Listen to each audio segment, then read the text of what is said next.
right now, I was watching a couple of videos today from Clownfish TV talking about kind of the apocalypse going on in the tech world, all the layoffs that are going on there. Well, another place that could be happening someplace soon is in the voice acting world, because a lot of people are worried that artificial intelligence is coming for their gerbs. Like they could be coming to, put it, the way I think of it is like this. For years, whether you followed the Vic Mignogna scandal or anything like that, you know that voice actors, much like YA novelists, have a tendency to be very outspoken on Twitter, which can cause problems for a company, especially if the company's trying to keep a low profile. If you're an actor and you're James Earl Jones, right, and you've got a pedigree, you've got 50, 60 years of experience and all of this built up with a resume, that's one thing. But if you're a replaceable voice actor number 5, you got to start to worry about whether or not, should I tweet this? Because I could very easily be replaced by somebody just recording a voice with an AI program. Should I, they're going to have to watch their behavior, because you are imminently replaceable in a lot of these cases. If there's no person behind it, a lot of even movies nowadays, look at the Lion King live action. They did, when they did the voiceover work for that, those were mostly actors and singers that ended up getting those roles. They weren't going to regular voice actors. So is this something that you think that they should be worried about? Is the idea of a company like these places, just like McDonald's wants to put in automated checkout so that you don't have to pay a guy to sit up front and take your order, you have to start worrying about stuff like this? I would imagine. Can they do it to music? Yes, they can do. I'm pretty sure that they can. AI can do art, AI can do music, AI can do all that stuff. But is it getting to the point where it can measure up to the things humans? that? So you know how? Have you seen the comedy bit, the 4-chord song? Mm-mm. Those guys that play. They say they can play it's a 4-chord song. Just play 4 chords, and basically they just sing the chorus to 50 different songs. Okay. Right? And the reason is because I'm pretty sure they don't play them all in the keys that they were originally written in, but they're all in they're all relatively the same, because people kind of like the same stuff. Like, people complain about, oh, music's all the same, blah, blah, blah, blah, blah. But then the same stuff is popular for a reason. Yeah. When you have when you have all of the music in the world literally at your fingertips, which everyone does, you can't sit there and complain about what's popular, because it's popular for a reason. Yeah. And that kind of stuff can be emulated by AI, especially when you're given all of human history's music writing, or modern history music writing, to the AI as a data sample. I can't imagine that. I think that it probably could do it fairly easily right now. I think I saw something years back about record labels using algorithms to figure out what songs to promote first on records, because based on what was popular at that time. That's possible. I don't know about it. I know that we do a lot of data analysis for All That Remains. And so that makes perfect sense. It does make sense. Yes. Data analysis isn't so far off from the concept of absolutely not. We're talking about if we're going to sign a record deal, we know going into it what we can expect. The record company knows going into it what they can expect for sales, how much money that's worth to us, blah, blah, blah. It's not like we're going to go and come to the table with vastly different amounts of money that we're thinking about, just so long as they, actually do crunch some numbers and don't just say, oh, whatever, so you can, with a large enough data set, you can definitely emulate it. So that's why the AI pictures that come out, that's why they're so striking and sometimes are so cool, because you've got the whole internet that it can search. The ones of the Pope were there's a weirdly 40K Pope. There's a weirdly surreal look to it, where it's almost too in focus. Yeah. It's it everything looks like a is production set. Yeah, everything is too real looking, but I don't know if that's really a problem for voice acting. I don't really think that's going to be an issue for them. It says some companies have been touting different ways that voice actors could benefit from the use of AI. This includes using the technology to record lines in a higher or lower register than the actor is usually capable of achieving. Isn't that usually possible in post-production anyways? Yeah. Would they even need AI to do that, or wouldn't they be able to do that with post-production work? I don't know. You can manipulate. There's all your voice is imminently manipulatable. Well, yeah, I mean, any sound is infinitely manipulable. So we were in the studio a couple weeks back or whatever, and our producer Josh, he literally hummed a melody, turned it into MIDI, like, and it was like first he tuned it because he was just making sure that the notes were right. Yeah. Then he put it into MIDI, so he made it into a MIDI signal. Then took that MIDI signal and he put it through a guitar amp plug-in, and like, so he literally hummed a guitar line because there was no, like, I was downstairs and doing something, he's just like wanted to hear a guitar line over something, so he hummed it and created it. So you can manipulate and create almost anything. You can especially when you get something like white noise, there's, you know, if you got white noise, you got literally all the frequencies to work with. Yeah. So you can really get into messing around with stuff that way. So yes, I can almost guarantee that it is possible to be created out of nothing nowadays. And I'm just thinking, for a lot of these actors, like, just think about how much you have to put on the line when you hire someone, anyone, whether that someone's toes the line or not. That person could get Me Too'd. That person could get in trouble. They could say the wrong thing on the internet. Eventually, at some point, these companies are going to be like, we can just cut bait and use AI to create it because we know they're not going to cause problems. We did, in like a very early episode of this show, we talked about the AI rappers that have been created. They've all Mecca. Yeah, they've all had they've all had their own gaffes though. Yes, but I'm saying, but you can create that. There's literally AI rappers that have been created that aren't real people, but they were like AI rappers that had activist causes. So like activist agencies were like hiring fake people. Yeah. To promote for them, because much like you always talk about with like Korean pop stars, they can be, for the most part, controlled and not manipulated, but controlled, and they can promote whatever the company wants them to promote. Unless they happen to wear a swastika on their shirt or a QAnon shirt without knowing what it is. Yeah, without knowing what it is. Actual story. That's I guess they aren't taught that in Korea. That's interesting.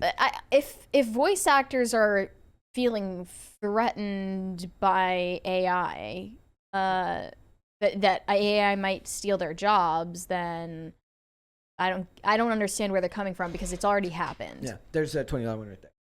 Daniel J. Corica said, "Modern rap music is trash. If Big L and Biggie were still alive, most rappers would be flipping burgers." That's true. Well, you know, for me, Big L more than Biggie, but Tupac more than anything for me. That was my era of rap music. So very sad to see. And Mac Dre. I don't think it's trash. I mean, it just is what it is. There's plenty of rap that I like now, but there's most of it is older. My favorite rappers managed to survive the 90s. Like who? Dre and Snoop and Eminem, and like those are the guys. Eminem is lame now. Dre. Well, I mean, fine, whatever. Fine, but like Eminem in the late 90s and early aughts, he was awesome, and he still writes great raps. I mean, obviously he's got terrible politics, but most people have more on politics. That's an awfully hot coffee pot. I like Snoop. Brian Francis said, "Hail Brett, Mary, and Phil. Great show so far. What we need is more of Phil's bright, articulate, well-thought-out takes and less of Dane in general." That's not nice. That is nice. Rude. But I will say thank you. Just for that, Dane is going to be on the show tomorrow. Thank you to the first half, not the second half. In fact, Dane, because Mary will be gone tomorrow. She will be with you and Hannah Claire in Austin. We will be in Texas. Yes. It's going to be an episode for the boys here tomorrow, which means it's going to be me, Dane, and Bertman. So, cult leader. The Burtoning is back. The Burtoning is back. The cult leader, the marketing man extraordinaire, and little old me will be here, and we're gonna have some fun talking about stuff tomorrow. So I don't really like the second part of that, but thank you to them for the first part. I'm chaperoning the girls. Yeah. Yeah. Somebody should get a picture of you, like you're like, right. We're gonna be late. It's like all the You're memes, the male chaperone. all the memes about dads, like whenever We're not you gotta allowed go to the airport. drive here at Timcast. You're definitely not allowed to drive.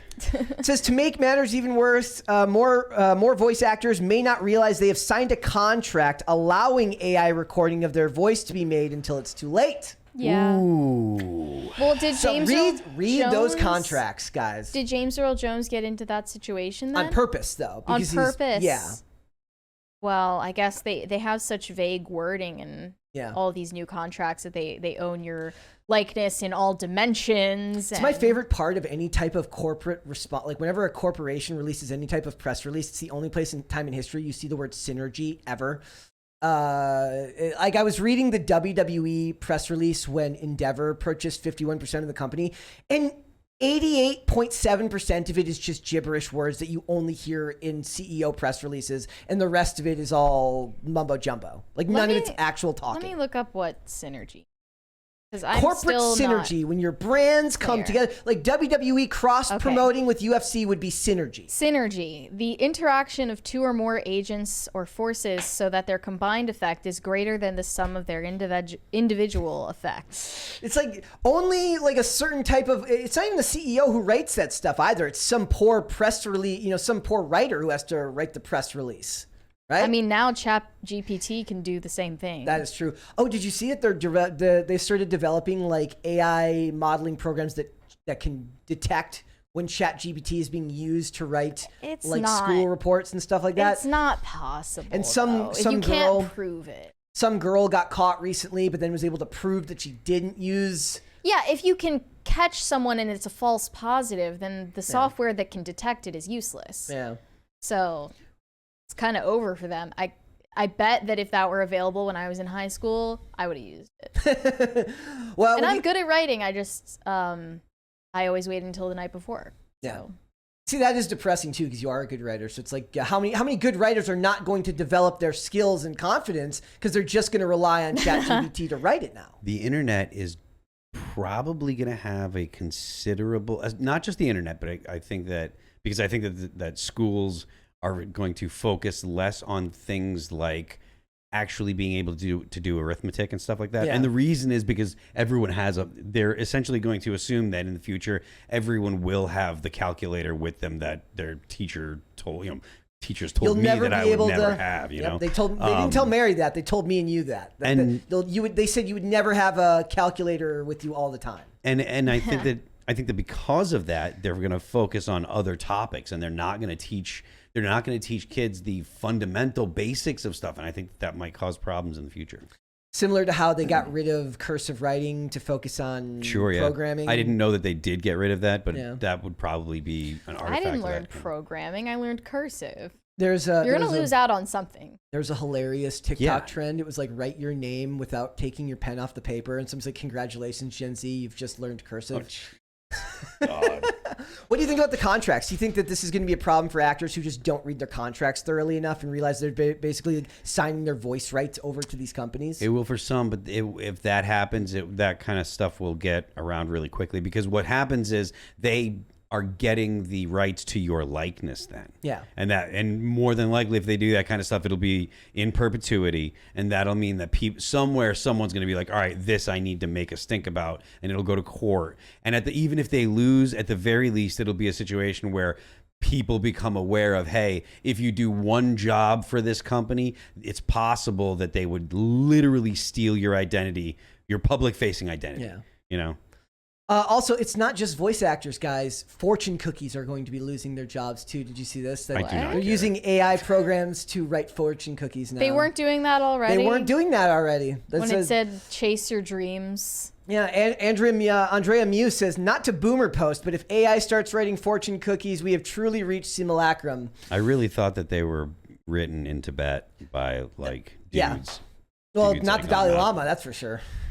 You just open a fortune cookie and it says, suck my tongue.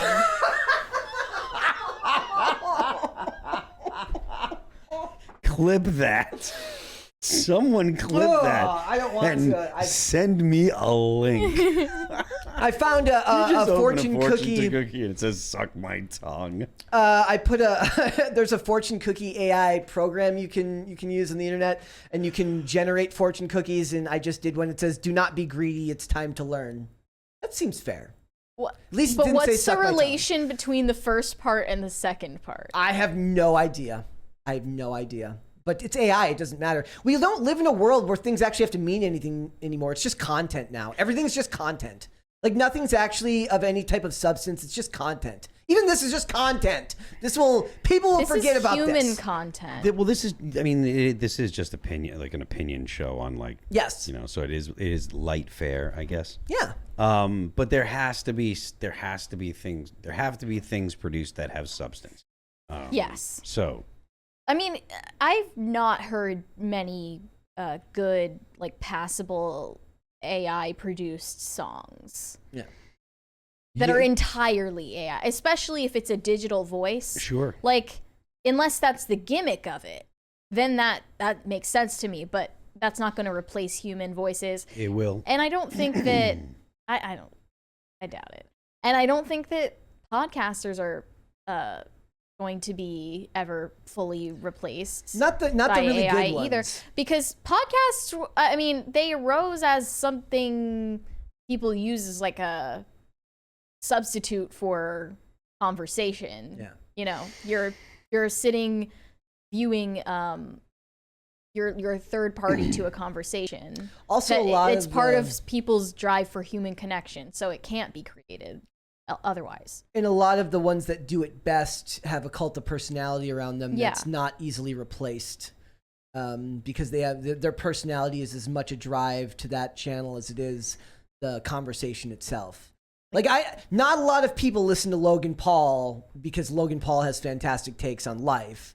He's just an interesting person. Logan Paul has a podcast? Which one's the one that has Jake? Who has the Paul brothers? Logan Paul has Impulsive. Yeah. So like that's like most like people watching that, they're not going there for deep discussion about deep issues. You're going there to. Sometimes you'd be surprised if you watched episodes of Impulsive. They get serious sometimes. I don't believe it. It's interesting. Like, hey, I love Logan Paul as a chance. wrestler, so that's just me. But it's like all the podcasts that I love are usually subject matter based. So like ones that review the X-Files, that go back through and review the X-Files, stuff like that. Or even the political ones that I do like. It's more because I like the person, the general takes from the person themselves as much as the content. Because a lot of the content ends up getting recycled. Like you cycle through these channels and you've got an endless bunch of people. Like I could go on my thing right now, there's like 900 people talking about Dylan Mulvaney. And they're all saying the same thing, essentially. So the ones you like, it's because you like that person, not because they have some obscenely unique take. Maybe there's a little bit to it that's somewhat different. I mean, I do feel like people listen to things hoping that they will get, well, I mean, it depends. There are people that listen to podcasts that literally just want to be fed their opinion back to them. And then there are people that are actually listening to podcasts that are looking to hear something different, even if it's not looking for something that challenges them strongly. Maybe it's listening for a different take in the same ballpark of what they already agree with. So I think there's probably degrees to it.